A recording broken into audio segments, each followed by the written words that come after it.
Shale line nananatili pa rin sa may north-eastern Luzon na pumapagitan ang mga kaulapan na magdudulot pa rin ng mga kalat-kalat na pag-ulan sa ilang bahagi ng north-eastern Luzon at ilang bahagi ng eastern Luzon areas. At mga pag-ulan pa rin na mananatili sa silangan ng bansa at kabilang na ang Aluran at ilang parte ng Luzon, epekto pa rin ng ating umiiral na malakas na easterlies. Inaasahan sa maghapon na mga kalat-kalat pa rin ang pag-ulan maging sa bahagi ng Mindanao area. Posibleng susunod kay 95W, nakaantabay na. At posibleng paglakas ni 95W pagpasok ng ating Philippine Area of Responsibility bago mag-14 ng Nobyembre ay nananatiling uncertain.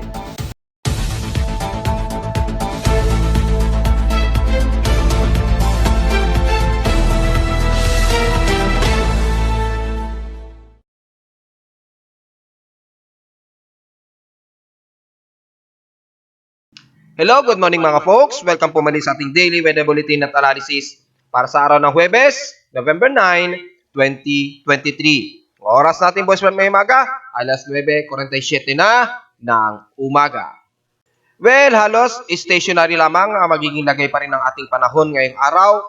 Halos kapareho yan kahapon mga folks. So take note yan ha. Mula yan sa extreme North Luzon, pababa na po ng South Luzon, Visayas man yan o Mindanao. Bagamat bahagyang nagkakaroon na ng mas mainit na temperatura sa may silangan ng bansa dahil sa paglayo ng trough dahil sa pamumuo dulot ng ating easterlies. Pero expected na mamumuo muli yan anytime habang tayo ay may malamig na hangin o temperatura sa kanluran ng bansa na sasalubong pa rin sa ating easterlies. So far, wala tayong nadetect na lightning strikes according sa aking lightning detection system ngayong umaga. Pero may mga kalat-kalat pa rin na pag-ulan ang inaasahang iiral din sa may silangan bahagi ng Luzon, especially sa may bandang Aurora area at ilang bahagi ng Quezon Province, Camarines Norte, parting Bicol Region at Northeastern Luzon sa may bandang Cagayan Valley area. Patuloy pa rin kasi at lalo na yung edge ng shale line ay bahagyang nandyan sa may bandang extreme North Luzon na nakaslanting. So yung pagitan niyan expected nagiging maulap at inaasahang magiging makulimlim ang ilang parte ng Cagayan Valley at mga kalat-kalat na pag-ulan. Sa ating current conditions, overcast talaga at gloomy, hazy pa rin at partly cloudy ang umiiral pa rin dito sa atin sa Caloocan, maging sa ibang bahagi ng Metro Manila pa rin. Halos stationary gaya nga po kahapon. Sa lowest temperature na naitala na aking weather station kaninang 5:18 AM, nakapagtala kami ng lowest of 26.8 degrees Celsius. Pero kahapon nakapagtala kami ng malisangan na temperatura at 30.8 degrees Celsius. Kahapon ito ng 1:26 PM. So halos hindi ramdam ang mainit na temperatura kapag kaganyan ang value ng temperatura natin. Ibig sabihin lamang yan ay halos comfortable ang naging temperatura kahapon. Meaning, medyo mababa rin ang ating heat index at 39.6 degrees Celsius ang naitala sa amin kahapon sa Caloocan City. So, expected sa iba't ibang bahagi ng Metro Manila. Pero, kung itatabi naman natin sa data feed ni Pag-asa sa kanilang heat index sa iba't ibang mga weather stations nationwide, ay nangunguna sa may pinakamataas na heat index ang parte nito ng Region 5 dyan sa may Biraca, Tanduanes, mga folks.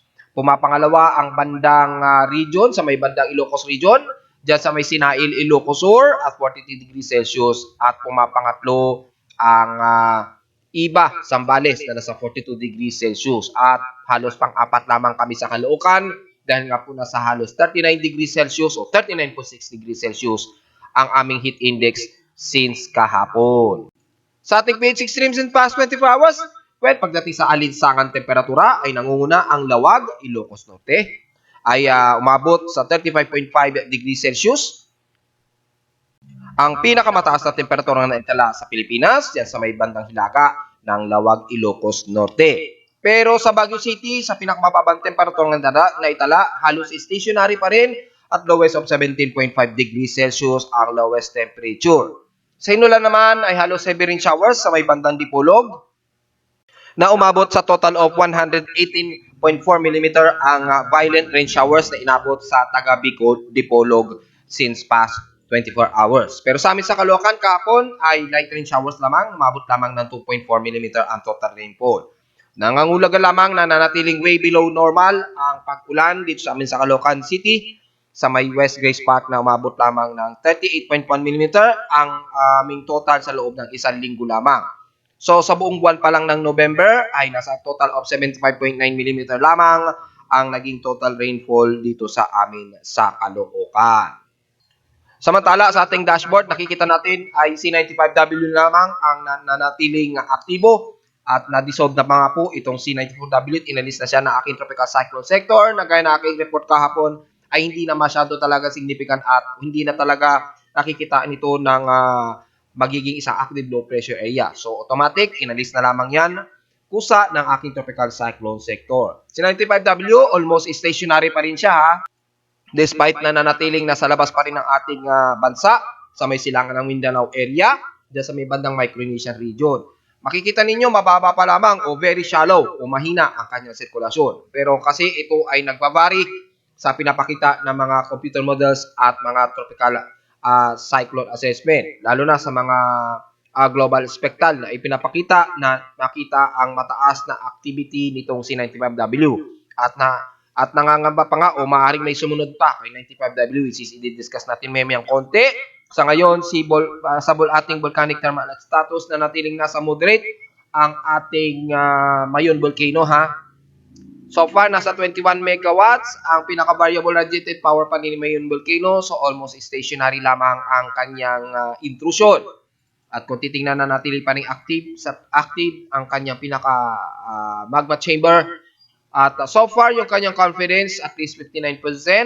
At sa iba naman ang BIR SPY ay pinapakitang nominal ito. So, medyo good news at least tuloy-tuloy lamang na nag-release ng pyroclastic materials sa kanyang pinaka-gulis, misi man yan, o dyan sa may bandang southeast part ng Mayon na kung saan tuloy-tuloy pa rin ang pagbubuga nito. Tingnan nyo na lamang sa status ni PBOX o sa aking website dito sa may local volcanic warnings para sa stationary status na common naman na nangyayari ngayon so far at mag-isang taon na halos ganun stationary itong si Mayon volcano. At balik tayo sa ating outside humidity. Katamtaman ang ating outside humidity ha, at 76%. Bumababa ito ng 1% since last hour. At sa ating atmospheric ay natiling bahagyang mataas ito at 1,012 hectopascals. Ang ating barometric pressure at steady ito since last hour. Tumaas lang ito nang umabot ng 1,013 hectopascals since 9:40 AM ngayong umaga mga folks. Sa ating high tide and low tide status ay meron tayong at least 4 hours pa para bumaba. So katamtamang mataas pa rin o bahagyang mataas ang level ng dagat dyan sa may Manila Bay. Ay tuloy-tuloy lang muna pero oras na ito ay mag at least 3 hours na lamang.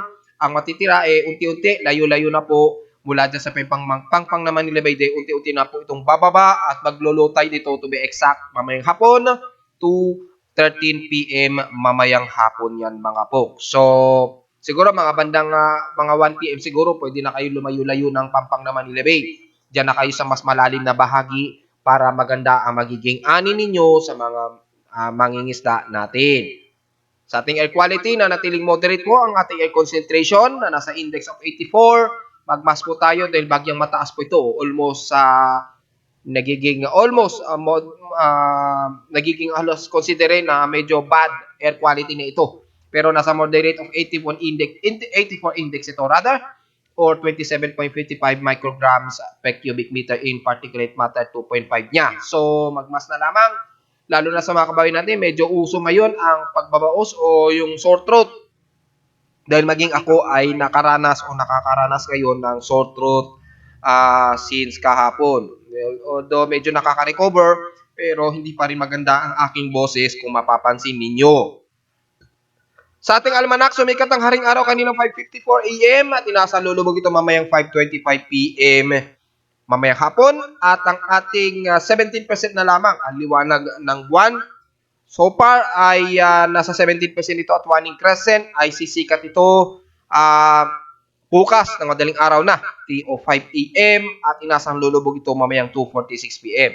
So starting pag-moonrise ito mamayang 3:05 o bukas ng 3:05 AM meron tayong astronomical event na almost sa pagdikit o paglapit ng dalawang ito na si Moon at si Venus. Kung titingnan natin sa ating monitoring ng solar system natin, makikita natin si Venus ay halos sa nandito yung buwan si Moon nandyan.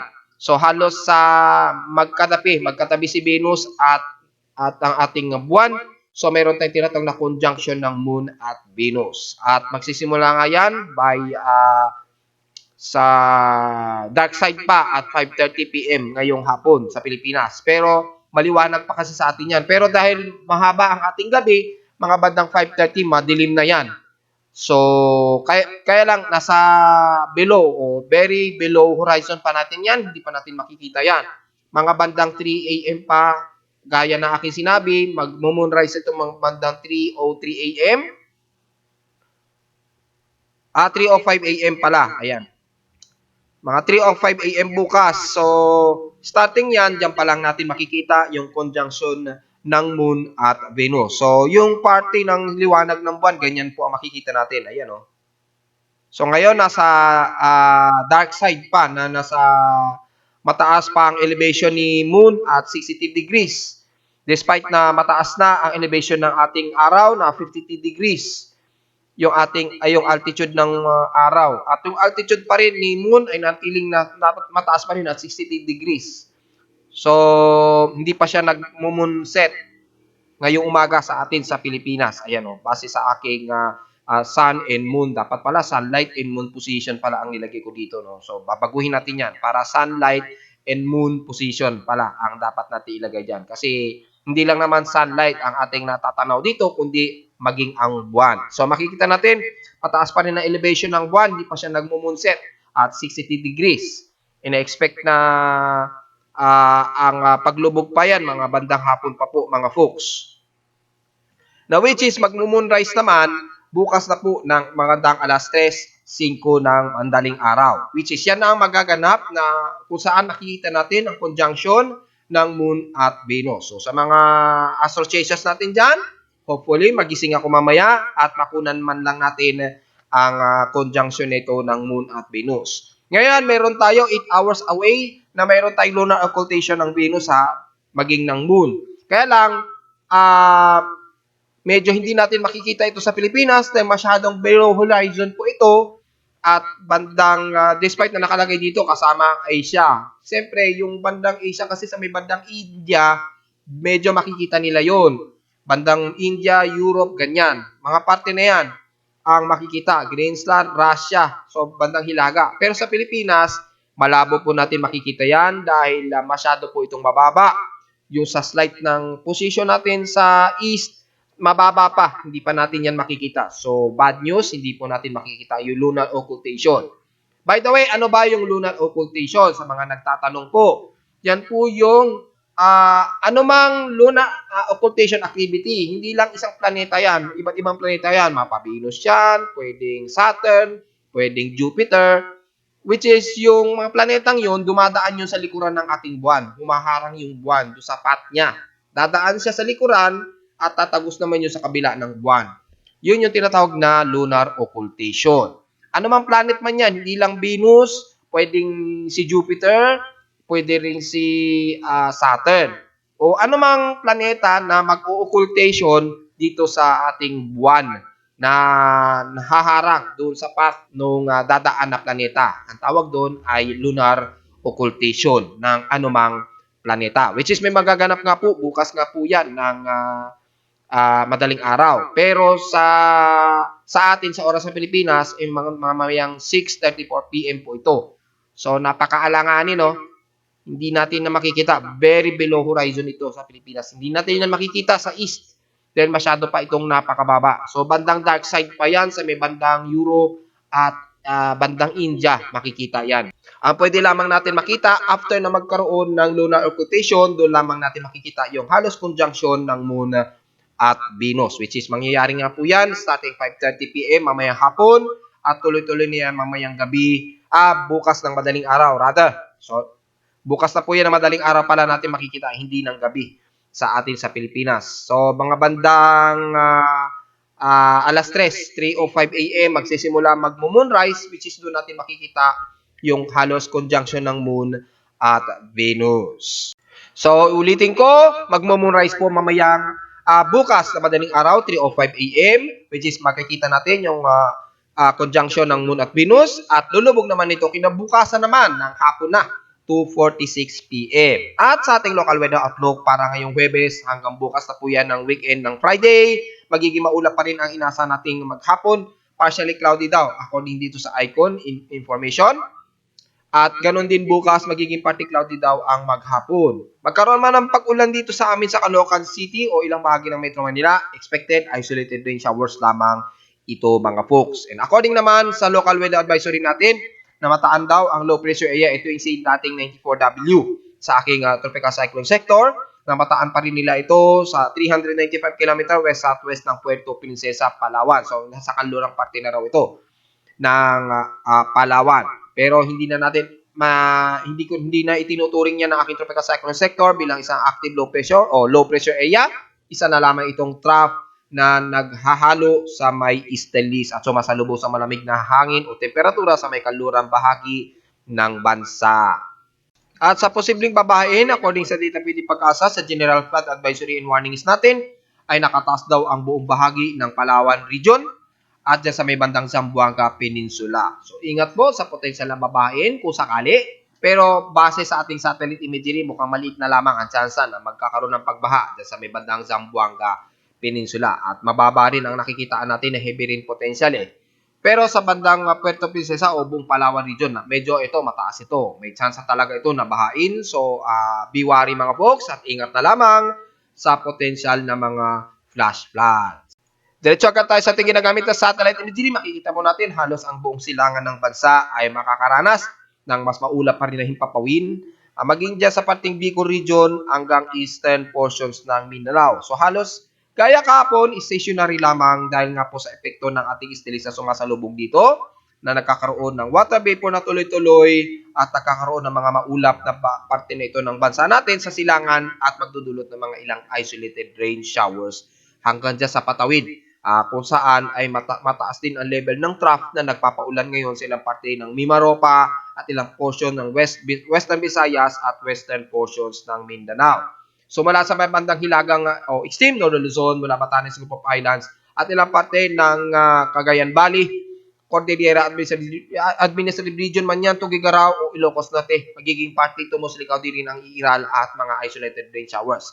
Mababa o wala tayong nakikitaan na chances of heavy rain potential sa bahagi ng Luzon area hanggang Bicol region, maging ng Visayas at bandang katimugang parte ng Visayas. Although isolated, typically, asahan ng mga moderate rain showers ang expectancy natin yan maghapon. So, hindi natin isa-isahin ang buong bahagi ng Luzon dahil halos random o very dynamic ang magiging maulap sa bahagi ng Luzon. Kabilang na ang Ilocos Sur man yan, Pangasinan, Zambales, Central Luzon man yan, Tamayan, Metro Manila at Calabarzon area. Magiging partly cloudy ang mas madalas. Pagkaroon man ng mga isolated rain showers at mga pagkulog at pagkilat, epekto lamang yan ng ating shale line dito sa may bandang extreme Northern Luzon. So, yung parte na yan ng shale line ay nagkakaroon ng ilang maulap at mga kalat-kalat na pag-ulan sa paligid ng yan. So, medyo umaabot sa may bandang Pangasinan at Central Luzon, yung range. So, expected ang isolated rain showers. Samantala, sa bahagi ng Bicol region, sa ngayon, medyo maaraw muna dyan at katamtaman na lagi ng panahon So, magdala ng pananggalang sa tinding sikat ng araw, pero expected mamayang hapon ay magkakaroon ng mga ilang isolated rain showers. Maging dyan sa bahagi ng Southern Luzon, kabilang na ang Mindoro at lalo na ang parting Palawan, magiging maulap at mga kalat-kalatin na pag-ulan ang iiral dyan. Dahil malawak po ang trough dyan ng mga kaulapan dahil sa mataas na water vapor. Expected ang mga isolated showers at may mga ilang pagkulog at pagkilat. So magdala po ng pananggalang sa ulan mga folks. Kabilang na ang buong western portion sa Visayas, sa Panay Island at dyan sa bahagi ng Negros Region. Kung titingnan natin sa Himawari 8 ng malapitan. Ang ilang bahagi niya ng bandang west portions ng Visayas dyan sa may San Jose de Benepista at sa Negros Region naman. Ang parte na Sipalay, Kabangkalan, Bayawan at Dumaguete. Magiging parte ito mostly kauding iiral. Mga isolated lang din ng mga pag-ulan. So magdala lamang ng pananggalang di lang sa tinding sikat ng araw dahil generally magiging maaraw ang parte ng Southern Luzon at Visayas area. Manipis lamang ang kaulapan, so medyo partly cloudy, pero asahan ang isolated rain showers lalo na pagdating ng hapon o gabi mga puksan. Nakataas po ang forecast dyan at 60% daw na magkakaroon ng mga isolated rain showers. Mula yan sa buong bahagi ng Bicol Region, so damay ng Sorsogon man yan, Iligan man yan, Catanduanes, at dyan sa bahagi naman ng Northern Samar at Eastern Samar, ganun din, nakataas din ang forecasted na isolated rain showers. Pero sa ngayon, magiging maaraw sa inyo at katamtaman ang lagay ng panahon dahil bahagyang lumayo sa may kanluran ang cluster ng mga kaulapan na may dalang pag-uulan. And the rest ng buong Central Visayas, magiging katamtaman din at may pagsikat ng araw. So medyo mataas ang ating heat index dyan at maaraw. Huwag masyadong magbibilad dahil pagdating ng hapon, expected ang mga pag-ulan na magdudulot ng mga hindi inaasang mga sore throat at mga pag-ubo. Uso ang mga ganyang weather ay nakakaranas ng mga pag-ubo at mga pag-sore throat mga folks. So iwasan po natin masyado na maulanan dahil yung weather ngayon ay mataas ang tsansa na nakapagdudulot ng mga pag-ubo at sore throat. Pero pagdating sa may Mindanao area, sa may kalurang bahagi ng Zamboanga Peninsula, magiging maulap din. Isolated din ang mga pag-ulan hanggang sa bandang Basilan at Ulusulo. Pero mababa lang din ang tsansa ng potential rain, heavy rain showers. Pero naka-forecast po na mahigit sa 70% ang tsansa na magkaroon ng mga ilang moderate and heavy rain showers pagdating ng hapon o gabi. Bilang na ang ilang parte ng Sorsogon, especially ng General Santos City at Sarangani, at ilang bahagi ng Davao Region at dyan sa bahagi ng Compostela Valley at Gobyerno Generoso. Magiging mas maulang ang area ninyo dyan at magkakaroon ng mga randomized isolated showers. Then may mga cluster po na ilang kaulapan dyan dahil na rin sa surface trough na nanggagaling sa silangang Pasipiko dahil mainit po ang karagatan. Anytime mamayang hapon o maghapon magkakaroon ng mga ilang magiging maulap ang silangang bahagi ng Mindanao mula dyan sa may Agusan del Norte at Agusan del Sur. Sa ngayon, medyo makakaranas muna kayo na medyo maalinsangang panahon na, pero expected mamayang hapon ay magiging maulap at magkakaroon ng mga kalat-kalat na pag-ulan. Paghandaan na lamang mga folks. And the rest ng Northern Mindanao, magiging maalinsangan muna ang magiging alagay ng panahon ninyo ngayong umaga hanggang tanghali. Mula dyan sa bagian ng Cagayan de Oro, Ginoog hanggang Butuan City. So magiging maaraw po muna at maalinsangan ang area ninyo dyan all the way hanggang Valencia at dyan sa may bandang Balay-Balay, Bukidnon. Magiging maalinsangan po despite na may mga partly cloudiness tayo dyan. Pero pagdating ng hapon, expected din ang isolated rain showers na may pagkidlat at pagkulog. So, ingat na lamang. Almost 75% ng ating bansa, halos nagiging katamtaman po ang lagay ng panahon, lalo na sa may silangang bahagi ng bansa. Pero expected po, pagdating po ng hapon nagkakaroon ng accumulation dyan na binanggit ko sa silangan parte ng bansa. Bibilugan ko pong muli expected dyan sa bahagi ng silangan ng bansa na yan ay magkakaroon ng mga pamumuo ng mga cluster cloud at magdudulot ng mga isolated rain showers. Dahil patuloy pa rin ang umiiral ang ating easterly. Samantala sa ating computer-generated tropical cyclone sector, makikita ang nanatiling stationary sa 1,007 hectopascals as of 10:15 AM itong C95W. So, ibig sabihin, nanatiling mahaba-haba pa rin ang observation natin. Sa loob ng 30 hour, magkakaroon tayo ng significant information kung magkakaroon ng pagbabago itong C95W at unti-unti na magiging isang active low pressure area. Bagamat hindi pa siya nagkakaroon ng very aggressive move o yung pag-enhance ng kanyang upward low convection, dahil kung titingnan natin sa kanyang global forecast assessment natin na ating ginagamit, ay nanatiling mataas yung kanyang anomaly na mahigit pa rin sa 60 o 50% ang anomaly development. Samantala, mayroon nakikitaan tayong kasunod ni 95W dito. So, halos mid-Pacific ito. Mataas na rin yung kanyang anomaly at more than 50%. So, kung sakaling maging isang invest ito, tatawagin naman ito as 96W. So, abang-abang na lamang mga folks na tatawagin yan ng ating tropical cyclone sector. At yung cluster nito ay nagkaroon ng mataas na bahagyang anomaly, which is itinaas nga ito ni Pag-asa sa low pressure area. Pero dahil very shallow ito, ay hindi na ituring ito ng aking tropical cyclone sector bilang isang low pressure area for now. At inalis na nga po ito. Ayon naman sa ating global spectral model, ito si 95W patuloy pa rin nakikilos pakanluran. At inaasang lalapit ito sa pinaka-border ng PAR by November 13 o 14, 2023 na po. So inaasahan natin next week na nga po yan ng Martes o Miyerkules. At maaaring sa Miyerkules ay posible na itong makapasok ng ating Philippine Area of Responsibility. Kung sisilipin natin ang kanyang mean sea level pressure, ayan, naglalaro pa rin sa 1,008 to 1,006 hectopascals yung kanyang central air pressure. So, medyo uncertain pa rin talaga kung ito ay magkakaroon ng pag-enhance, lalo na pag ito'y lumapit ng ating bansa at pumasok ng ating Philippine Area of Responsibility, kung hindi man sa 15 o by November 16, 2023, ito papasok ng ating Philippine Area of Responsibility. So siguro by this weekend, malalaman natin yung significant intensification nito, kung tuloy itong magiging malakas o active low pressure area o mananatiling shallow lamang kagaya ni 94W. So abang-abang na lamang sa aking Facebook page kung sakali. At sa mga computer models, kung titingnan natin, ganun din halos sa very insignificant o uncertain din ang ipinapakita ng GPS kung ito ay lalakas. Dahil halos sa shallow din ang ipinapakita ng sirkulasyon nito. Bagamat active o ang pagbaba ng kanyang atmospheric pressure according sa simulations nito. Kay ECMWF, kung titingnan natin, halos uncertain din ang pinapakita ng ECMWF despite na medyo active yung sirkulasyon ng nitong C95W din sa may bandang silangan pa rin ng ating bansa sa may Eastern Mindanao area. So, sa mga nagtatanong, ano ba magiging posibleng kilos nito? Well, kung titingnan natin sa magiging kilos nito, ay kikilos nga ito pakanluran. So, either lalapit ito bandang Eastern Mindanao area, kung bahagyang tumaas ito, bandang eastern part ng Visayas sa may Eastern Samar region.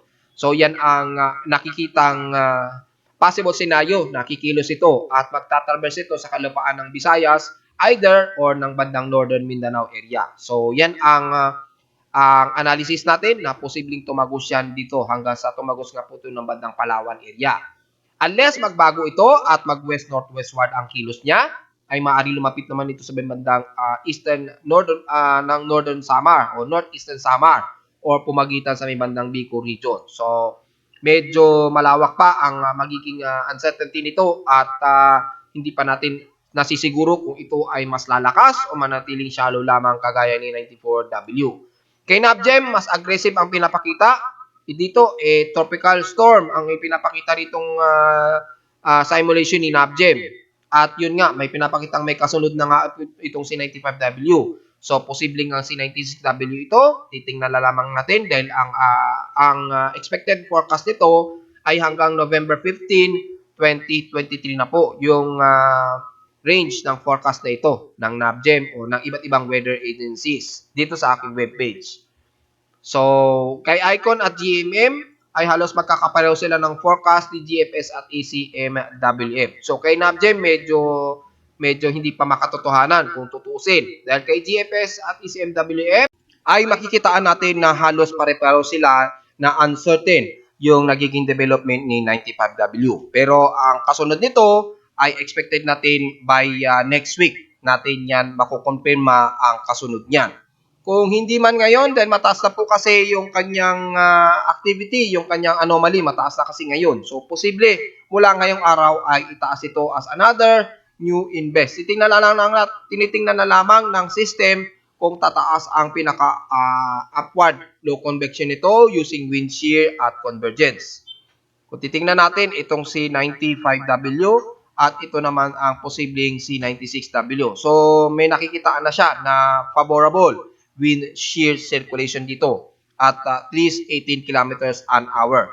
So, maaaring mula ngayong araw, itataas na lamang yan dahil kung sisilipin natin yung convergence at yung kanyang vorticity. Medyo mataas na rin. Medyo shallow nga lang, di kagaya nitong C95W. At ang kanilang mga vorticity, panigurado, nasa moderate pare-pareho. Ayan. So, maaaring tawagin ito as 96W. So, abang-abang na lamang at expected dyan na susunod kay 95W. At narito naman ating 3D 20 weather forecast para sa araw ng Huwebes, November 9, 2023.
At hanggang dito na lang po ating daily weather bulletin at analysis para sa araw ng Huwebes, November 9, 2023. Huwag po kalilimutan na mag-like, share, subscribe po sa ating YouTube channel. Visit lamang anytime sa aking website at www.pimoweather.com sa may pang detalye na gusto ninyong malaman. At nandito lahat yan. Kahit na ma-miss ko man yan o makatulugan ko, automatic, makikita nyo pa rin sa aking website ang very latest na real-time ng ating weather data mula sa ating monitor system gamit ang aking weather station, lalo na sa mga data feeds directly mula sa iba't ibang mga weather agencies. Maraming salamat po mga folks at magandang araw po sa ating lahat.